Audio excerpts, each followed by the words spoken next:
Hi everyone, today we are talking about recovery. And I don't just mean Eminem's album, Recovery. And as long as we're talking about albums, you may want to check out the Beatles' One album, their top 25 greatest hits. It's a good listen. What is recovery? Recovery can be defined in many ways, but essentially what we're doing is getting an athlete to a physical and mental ready state to continue training or competition. Some of the factors you're going to run into are CNS fatigue or just mental readiness. You might see that athlete who's typically coming in maybe early to the sessions and is in a good mood and greeting people. And maybe today they're dragging butt and they're coming in late and they kind of just don't want to be there. Other factors include hydration, glycogen stores and hormone profiles, which may be measured and studied a little bit more with some higher end athletes, but we may not really be able to measure the glycogen stores and hormone levels on a regular basis at typical facilities. How about muscle damage? Are the athletes sore? Do the weights feel heavier than normal? How much work have they already been doing that week or in the previous weeks? Their body weight, has their body weight taken a drastic shift upwards or downwards? And you can also do a RPE survey and basically just ask them some questions about how they're feeling. And those surveys have proven to be in direct correlation with its subjective material that is heavily related to objective material. So sometimes just asking athletes to regularly fill out surveys when there's changes in the survey, as long as they're being honest, that is a good predictor of real changes in their physiology.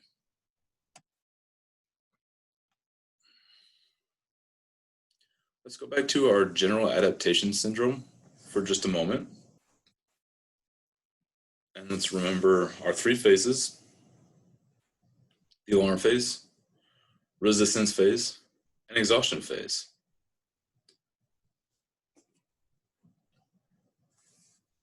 And there are those who would argue that the exhaustion phase, also known as overtraining or negative adaptations, that overtraining is really just under-recovered. And so with enough recovery, we can delay or prevent these negative adaptations from occurring. So keep in mind that with enough recovery work, we may extend our ability to train and to challenge the body.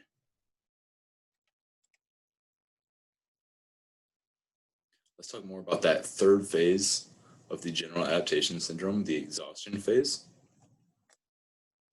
Athletes will lose their ability to adapt to the stressor. So strength work will no longer produce strength. And essentially the same thing for any other type of training that we're doing. Some of the same symptoms experienced during the alarm phase reappear, such as fatigue or soreness. And that exhaustion phase is going to appear a little bit more quickly when there's no training variety or when training stress is too great. So if we are sort of redlining for too many weeks in a row or too many sets in a row or too many exercises in a row, if we're asking the athletes too much and not giving them that recovery time, we're going to speed up our time into the exhaustion phase. If we're not rotating through exercises, now we talked about progressions and regressions. We had a lecture day for progressions and regressions.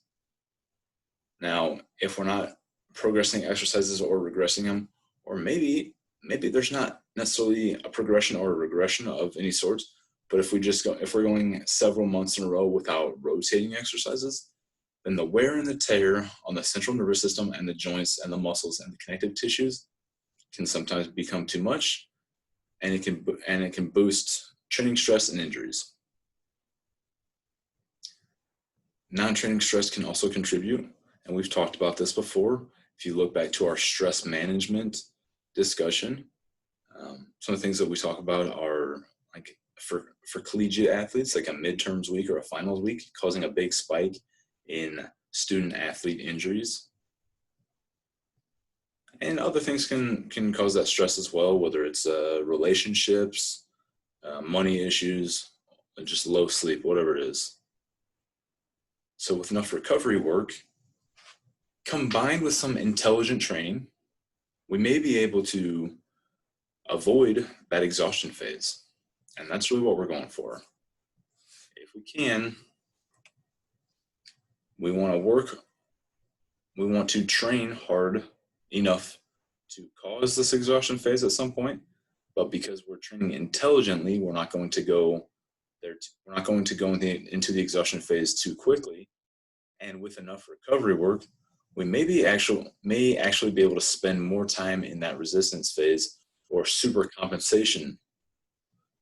And it's in this resistance phase or the super compensation phase where athletes are getting better and seeing results and seeing gains.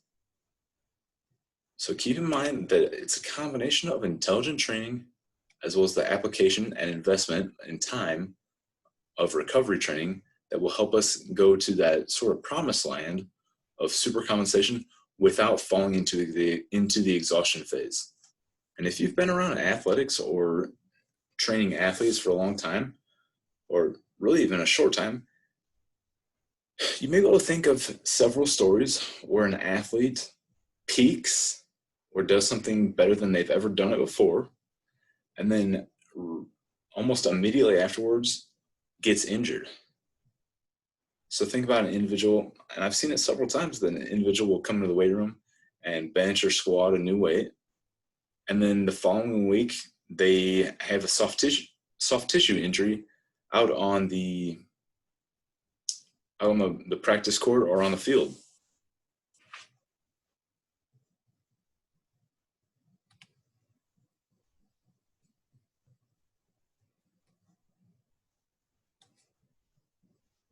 You'll have to excuse my spelling. I see a T should be there. Should have a D in here. So sorry about that. Lazy spelling on my part, guys. But adaptation syndrome, not some weird nickname for it. And as we continue, there we go, we got the spelling right on this slide. As we continue, I really think about Al Pacino's character in the movie Any Given Sunday, and he gives this historic, awesome cake butt speech about how football is like life, and he calls it a game of inches. He talks about how it's all the incremental little inches that you can gain here and there that lead to success. And if you've never heard it before, do yourself a favor and check it out on YouTube, because it's pretty high up there. But as I think about that, I really think about our ability, are we overtraining athletes or are we under recovering? Well, if we can train intelligently and implement some recovery work, we should successfully improve their performance to all new heights. And I think about, certain events like at the 2016 Olympics with Michael Phelps winning a gold medal by 1/100th of a second, touching the wall at almost the exact same time as his competitor.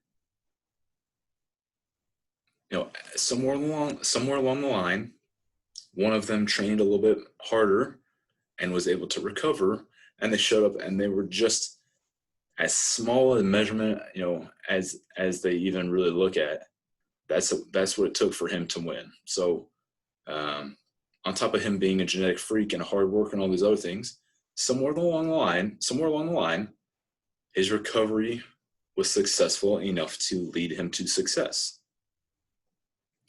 And at the same Olympics, if we look at the female Olympic times,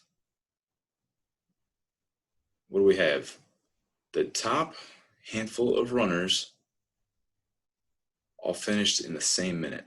So over the course of 26.2 miles and nearly 2.5 hours, these five these 5 competitors all ran in within the same minute.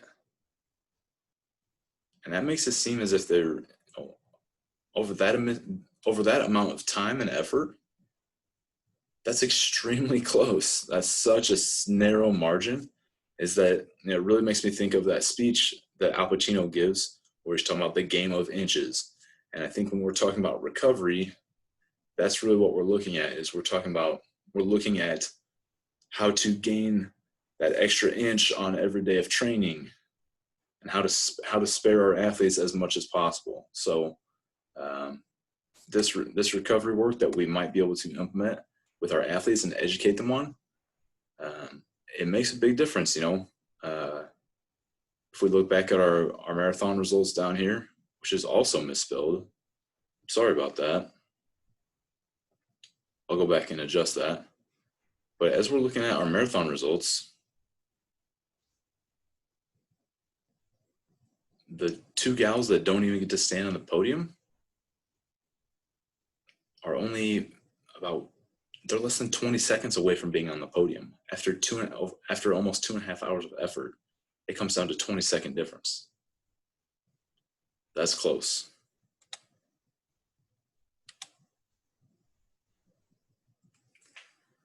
So if we look back at our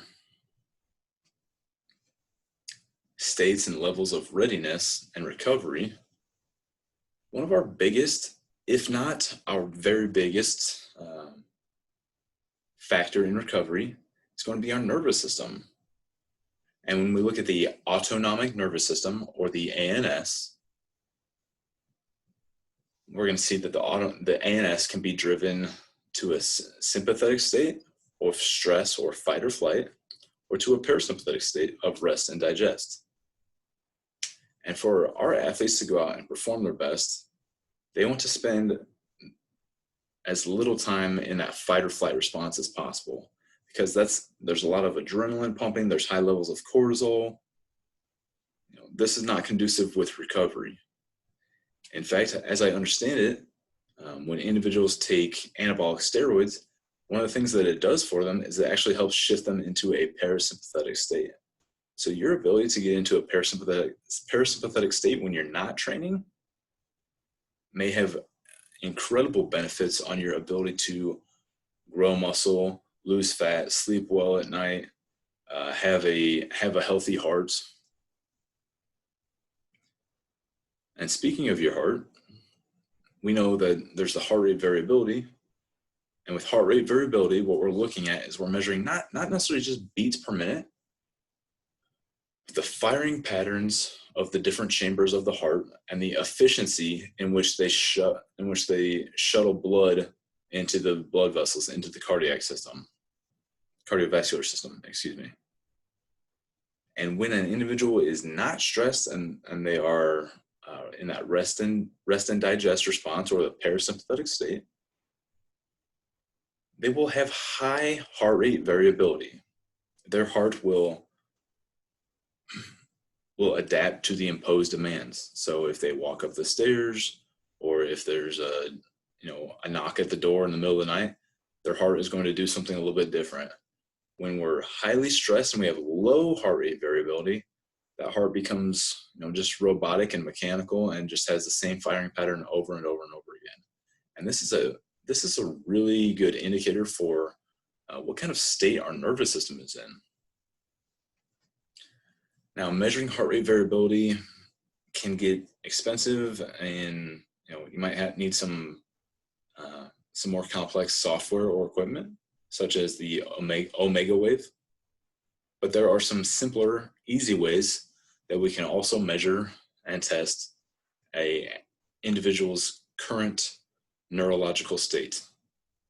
And some easy ones include a vertical jump, which is just seeing how high they can jump. And what you want, it's not that some people are going to jump higher than others. That's not necessarily showing that their nervous system is in a better space. But you want to measure their vertical jump compared to previous vertical jumps. Looking at a TAP test.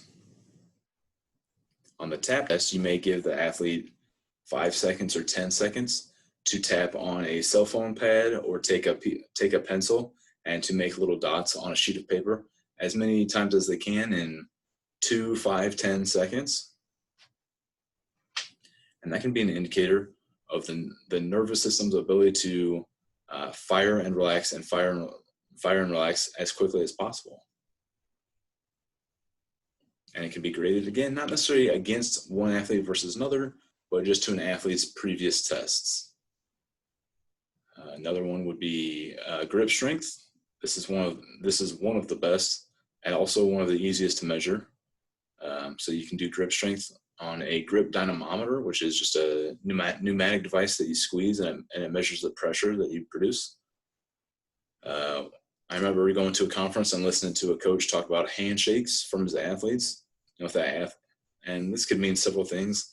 Like if the athlete walks in and looks him in the eye and shakes his hand vigorously, they're ready to train that day.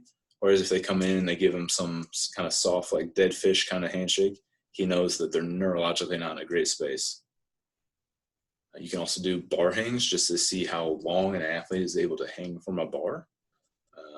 And these are all going to be, again, not indicators from one person to another so much, but indicators about the athlete's readiness state compared to previous scores that they may have given.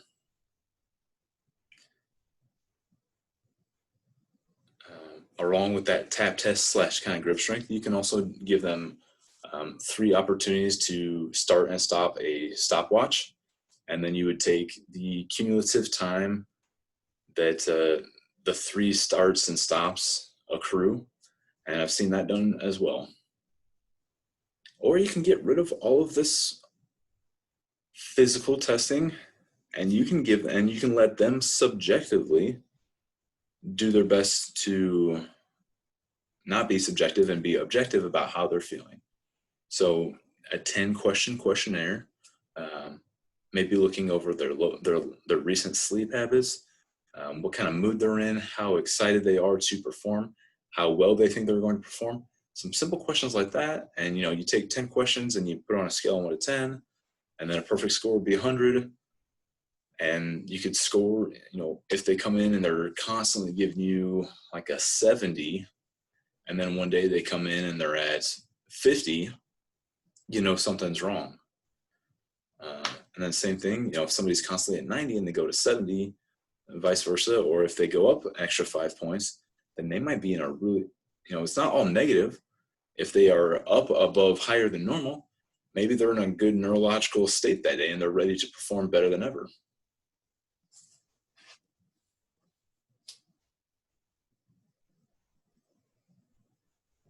And again, we're going to go in and out of our sympathetic and parasympathetic states throughout the day multiple times. But our homeostasis is a dynamic state where we're constantly going back and forth. You wouldn't want somebody to be super strong sympathetic all the time. They're probably going to be really anxious and on edge. And you wouldn't necessarily want somebody to be hardcore parasympathetic and rest and digest, or you might start dealing with some sort of depressive issues. So kind of being healthy and being in the middle there is what we're going for. But again, a lot of good hormones come from being centered or being slightly parasympathetic. So to be healthy as possible, we kind of want to sit in the middle and be ready to appropriately react to different situations. And again, I would recommend revisiting our stress management presentation and discussion. And just a reminder on some ways to drive your parasympathetic state or parasympathetic ANS. Counseling can be a good idea, whether that's with a mental health professional, which is not as taboo as it used to be. And honestly, if you just encourage people, you talk about how important nutrition coaching is, sport coaching, strength coaching, maybe even getting sleep coaching. Well, it's okay to go to a counselor or a sports psychologist and get some mental coaching as well. Something that could really pay off. Or just talking to mom or best friend or boyfriend or girlfriend, or writing in a journal. All of these things help our minds process problems and issues in new ways, as opposed to just sitting down and just thinking about problems over and over again. When we start to speak about it or to write about it, it changes the way that our brain is viewing that problem and gives us a slightly new perspective on that problem. And it helps us process that problem to find a solution or to just be less stressed about it. Breathing drills, again, accessing the parasympathetic drive by way of stimulating our vagus nerve, which is that nerve that is sitting down in our torso, as we talked about on our core day when we discussed breathing. And Shinrin Yoku is Japanese for, or translates to forest bathing. And although forest bathing sounds kind of creepy, what it really means is to just go spend time in nature. Walking on a trail through the woods, maybe standing out in the grass barefoot and doing some grounding, spending some time doing grounding, but just being out in nature. And this is going to do several things.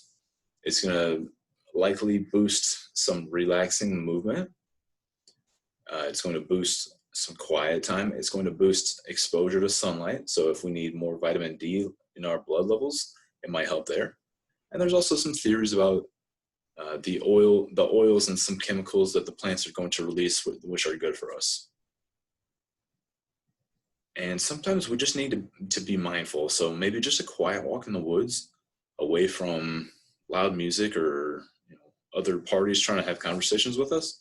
Sometimes just going and being mindful, whether it's out in the forest or in your bedroom, or think about how often we relax and we have different ideas while we're in the shower. Because a lot of times you're in the shower, you're relaxing and you're just being mindful about maybe the water hitting your back or running down your face or whatever, and it just allows your mind to relax a little bit and to gain some new perspectives. And if you're interested in some more mindfulness, check out the app Headspace.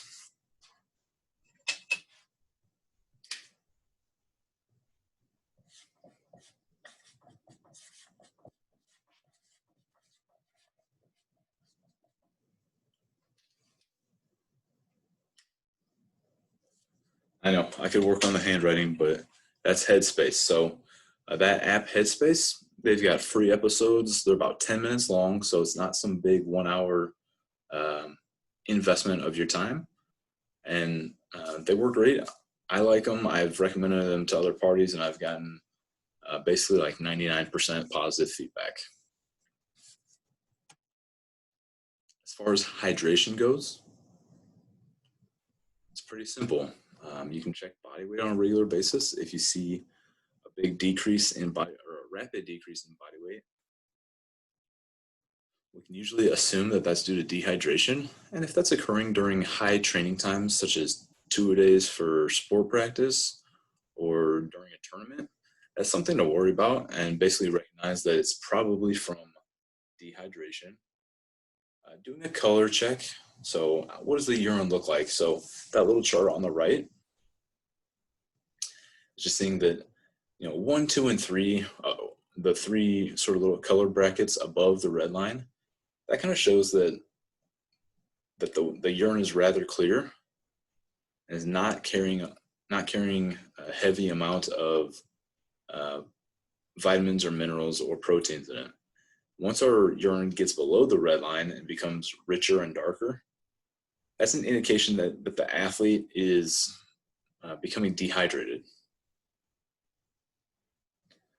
And something to also think about is the skin pinch or Turgor test, which is to gather skin on the knuckle and pinch it and relax it and do basically a 3 count to see that the skin returns back to normal. And in an older population or a geriatric population, it may take more than 3 seconds. So in our younger, more athletic crowd, 3 seconds or less is a good indicator. And then in our geriatric older population, who still may be athletic, you don't have to just be young to be athletic, but in our geriatric population where that skin may have lost some elasticity, that 3-second limitation may not apply quite so strictly.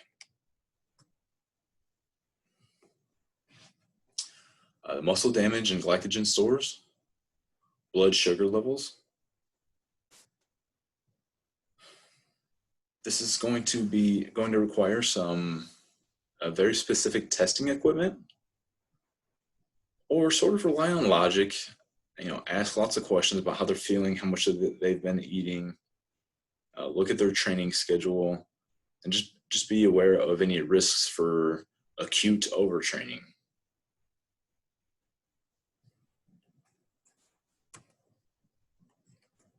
And then going back to that body weight training or body weight measurements, with body weight measuring, always have a reason why you're measuring, even if you have to make up a good one. There's stigma and there's drama about doing body weights, and some athletes believe that they should be weighing in more or less than they've been told. But really remember that performance is the most important thing. So if an athlete is performing well and their body weight is going in the wrong direction, hopefully not too drastically or not at a dangerous pace. If performance is going well but the body weight is healthy, how important is the body weight? Maybe not something that we really want to distract the athlete with. And several populations are more prone to having sort of body dysmorphia issues and body image issues. So, if we're weighing a diver or a swimmer on a regular basis, or a dancer, these individuals whose bodies are exposed basically every time they train or they compete, these individuals tend to be a little bit higher risk for some body image issues. And if they've gained a couple of pounds but they're still performing really well, is that really that important? Probably not. So if I'm going to take body weight for an athlete, I would make sure to have some logic or rationale behind that. So something along the lines of like, well, coach, your sport coach wants to know what your body weights are. Yes, that might be true, but really maybe we could use their body weights to look at their power to weight ratio to see how high they're jumping. And then that can tell us a little bit better how much, are they becoming more powerful? And there's a story that's come out of the University of Missouri about a recruit who was originally a defensive back, and he could jump pretty high.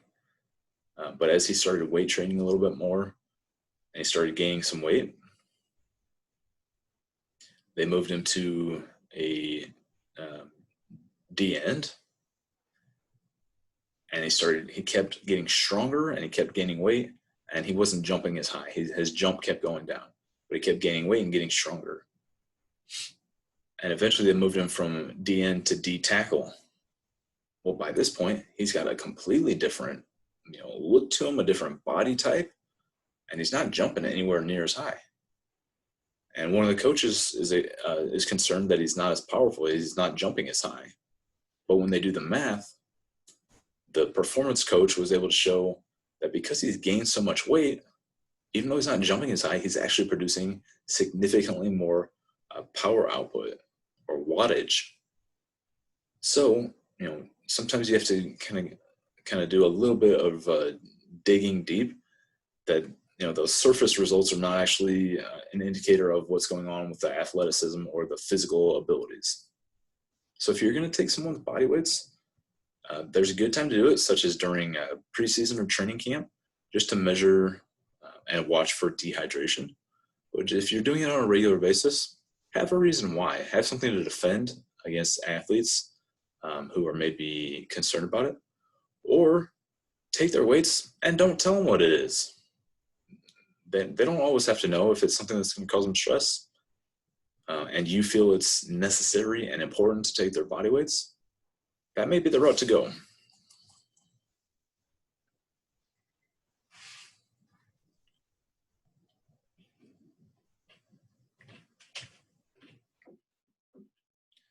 Again, these player readiness surveys, they're almost too good to be true, because they're so simple and so easy, and they're a great way of taking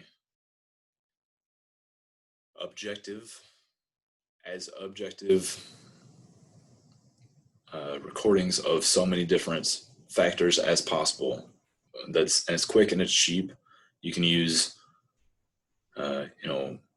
Google survey, and you can have your athletes or your clients fill it out daily or once a week, and it just helps you watch for any red flags. So if a person's if it's 100 potential points, if someone's getting 100 points every week, they're probably kind of like lying to you, or they're being lazy on the test and just clicking all 10s.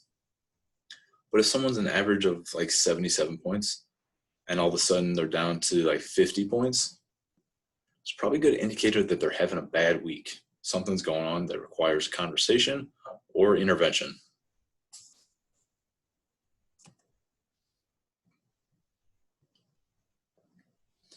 Sleep is incredibly important. Here's a handout that I've used in the past.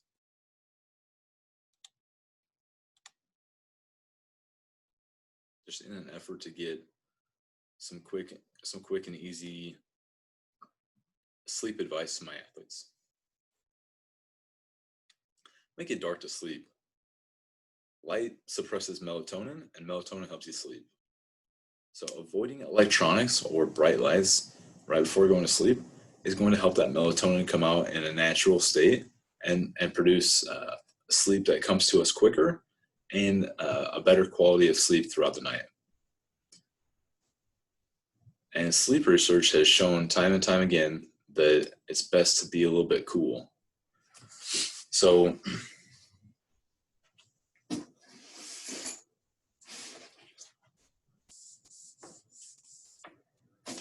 throughout the night, throughout the day our body temperature is at like 98.6 degrees up here, what happens at night is it dips down, and as we sleep, it's gonna have some ups and downs while we sleep. And then before we wake up, it's going to naturally rise again right before we wake up. If we keep our room a little bit cooler, it's going to nurture more time in this sleep state. We've probably all woken up kind of hot and sweaty once in a while, maybe had a weird dream. Well, if our room is cooler, it prevents some of these wakeful moments. So keep in mind that our bodies like to sleep in cooler environments, and it boosts the quality of sleep. And we've already talked about the benefits of breathing. We talked about that on our core day, how it accesses our vagus nerve and drives our parasympathetic nervous system, or parasympathetic autonomic drive. And there's an example of some suggested breathing methods. Smell lavender. So whether it's a candle or a spray, don't go to sleep while your candles are still lit, but maybe having a spray or having something around that's lavender related. In fact, the German FDA put lavender tea ahead of any sleeping pills. So you might drink some lavender tea, but lavender is going to lower your heart rate, lower your blood pressure, and lower skin temperature. And then keep in mind that what we eat before bedtime is going to have a big impact on our sleep. So if we eat right, we'll sleep tight. But if we eat wrong, we'll be up all night long. And not in a fun way. We'll just be up, our metabolism will be going, or our mind will be racing. So make sure to avoid sugar and caffeine, and also avoid big meals or spicy meals before bedtime. So those are going to kind of boost your metabolism and cause all your blood to go in your stomach, and your heart's going to pick up a little bit because it's going to be working harder, pumping that blood around.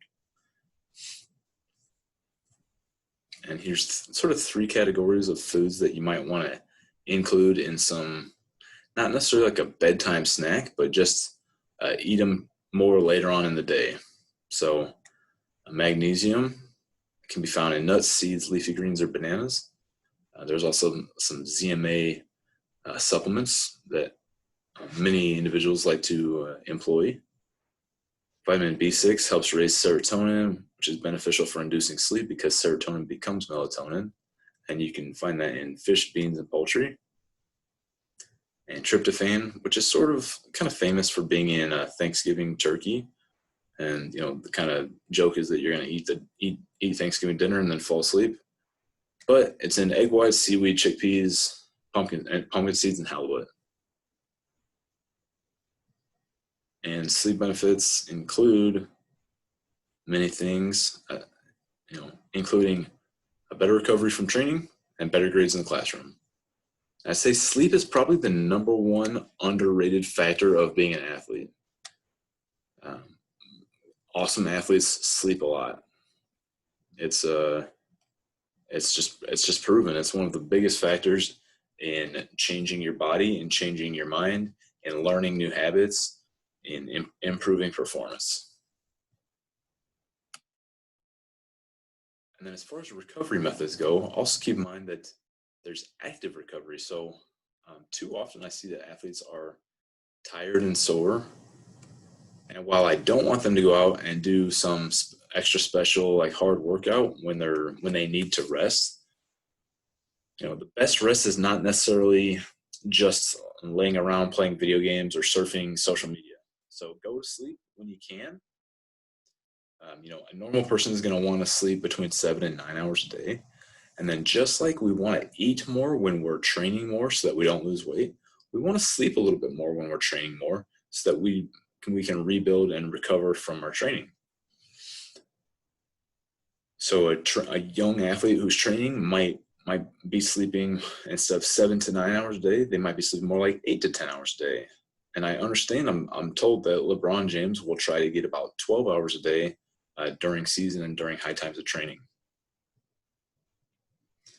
So when you think about active recovery, this is going out and doing movements and moving the body around intentionally to boost recovery. So we're not going to go out and train maximally or anything like that. But really what we're doing is we're burning off stress, and we're ushering blood to tissues. Get it? Usher, blood. I should probably put a box of tissues on here, but I didn't. There's your box of tissues right there. So how are we going to do that without causing more damage, without digging ourselves in a deeper hole? How do we go about being active to boost recovery? Well, keep it light and keep it short, basically. So doing something that you don't normally do, if you're a soccer player or if you're a running track or a field hockey player, something where the legs are really kind of picked on and smashed, maybe you go find an arm bike where you can get a little bit of extra cardio in and your legs get to relax. Maybe doing a stationary bike. So we know that eccentric muscle contractions cause more muscle damage than isometric or concentric muscle actions. So doing something like these stationary biking activities, getting on a rowing machine, maybe doing some light swimming, we know that these eccentric lists, so having no eccentric contraction exercises, are going to have the benefits of causing blood to come to those areas, but it's not necessarily going to have as much muscle damage to that area. And then, an example I often give is to shoot hoops, and then I make it very clear that shooting hoops does not mean playing basketball, because you want more recovery methods when you're stressed out.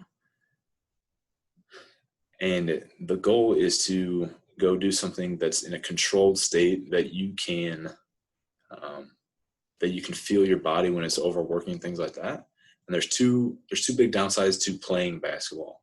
One is that you start to compete, and now all of a sudden you're playing it, even though you're playing maybe a different sport, you're still getting competitive.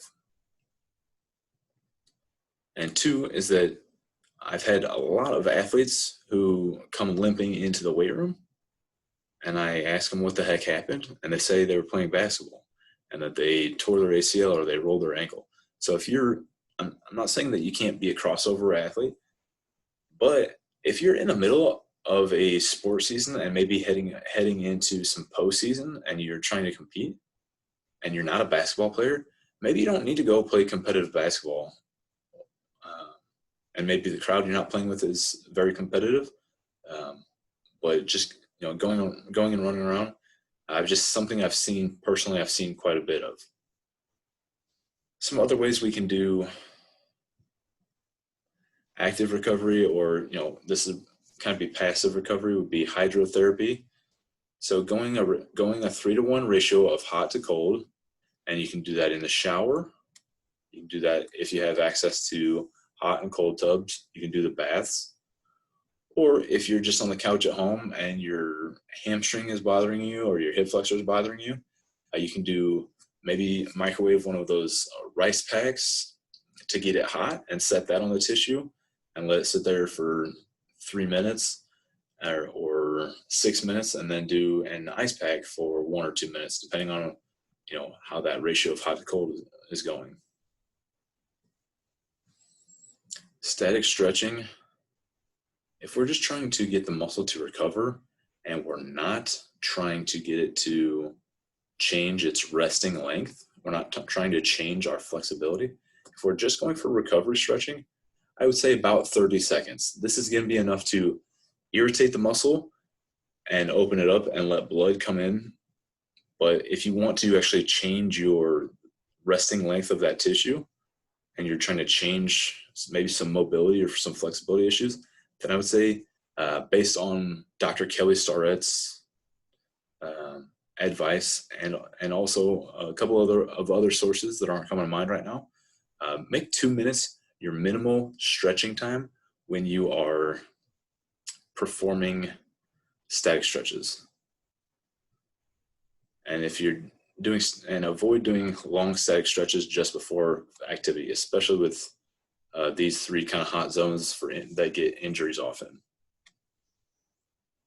And then don't forget that rolling or self-myofascial release is an excellent way to just boost blood flow to the body and the muscles.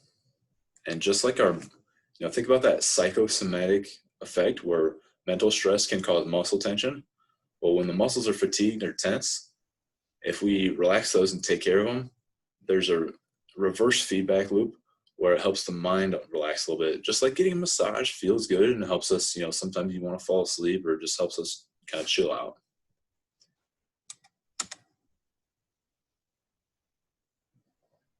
And then there's other methods such as blood flow restriction training. And remember, if you're going to do some blood flow restriction training, which more and more athletes who have maybe had ACL tears have experience with it, sort of in the more clinical setting, like on that picture on the left. Or it's also grown popularity in sort of some recreational bodybuilding, such as the rather muscular individual on the right. I think that's Layne Norton, Dr. Layne Norton, actually.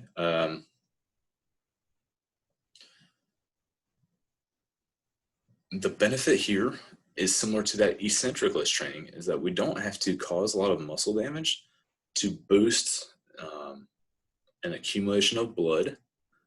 And as that blood accumulates and it becomes sort of stale, it's going to cause some stress markers in the blood that are going to lead to a greater stress response. And so we're going to be able to get a bigger recovery effect just naturally through the body while doing less work. So it's the body sort of overreacts to the work that we do when we're doing blood flow restriction training. And remember, blood flow restriction is not occlusion training. Occlusion is like when they're at war and somebody loses a limb from an explosion and they have to do a tourniquet to save their life. That's occluding blood flow. And we just want to do some blood flow restriction, which means blood can still flow through the joint rather naturally, but we're just slowing down the process and hindering it a little bit to drive an accumulation of blood and interstitial pressure to drive more fluids into the localized tissues, or local tissues, not localized. All right, stick with me for a couple more minutes. What did Albert Einstein is the most powerful force in the universe? He said it's compound interest. And that's defined as the interest that is calculated on the initial amount and is also accumulated on the previous interest of previous periods. And Benjamin Franklin said that compound interest is the money that makes money, and the money that makes money makes money. So as we put money into a bank account and it accrues a little bit of interest, the next time you get interest, it's on both the original sum and the previous interest payment. And that's how it grows exponentially. And I'll let you pause it here and read that story that's typed out in italics. I love that story. I think it's great. So please do yourself a favor and read it and check it out as we're talking about compound interest. And go ahead and read it now if you haven't already. That's right. Sleep is a lot like money in the bank. And the more we sleep, to a certain extent, it's a lot like compound interest. You know, 1 or 2 good nights of sleep is not going to make a world of difference. But as we keep getting regular good nights of sleep, it builds up over time, very similar to money in the bank and compound interest, very similar to Ben Franklin's gifts to Philadelphia and Boston. Yeah, Philadelphia and Boston. So keep in mind that, you know, one night of sleep tonight, a good night's sleep tonight is not going to be a game changer. But if you keep getting good nights of sleep one after the other, it's going to change your hormones, your body composition, and your nervous system. It's going to make you healthier, smarter, and physically more capable. And as Ben Franklin said, early to bed and early to rise makes a man healthy, wealthy, and wise. So not only will it make you healthy, but it will and wise, but it actually will make you wealthy as well. So whether your wealth comes from athletics and boosting performance and maybe getting a contract or a scholarship, or just wealthy in feeling better and, you know, getting paid with your results, like maybe a six-pack or some muscle definition or lifting a new amount of weight, or just feeling better for longer as we age. And here are some sleep solutions. You know, we reviewed some of these in our handout earlier. You know, when we're talking about athletes or non-athletes, you just may want to remind them that to maintain physical activity. So if they're going to go cold turkey on maybe their sports season ends and they're going to start partying a whole bunch the next week, maybe just remind them, you know, do a little bit of physical activity and try not to party too much and try to get a little bit more sleep. And what are the benefits of sleep? You get more money, muscle, energy, intelligence, speed, power, and victories. And then you get less body fat, car accidents, bad grades, disease, injuries, anxiety, and losing. So if you can, just get into bed and have a disciplined sleep structure and get more sleep. Again, it's about 7 to 9 hours per night for an average individual. And if you're going to be active and be challenging yourself throughout the day physically or mentally, if you're out learning things in a classroom or studying and just having high levels of stress, you probably need a little bit more sleep, like 8 to 10 hours. And if you're, you know, pretty extreme, you might be as much as 12, although that's really atypical. Okay, that's our recovery presentation, and I recommend both of these albums. Thanks, guys.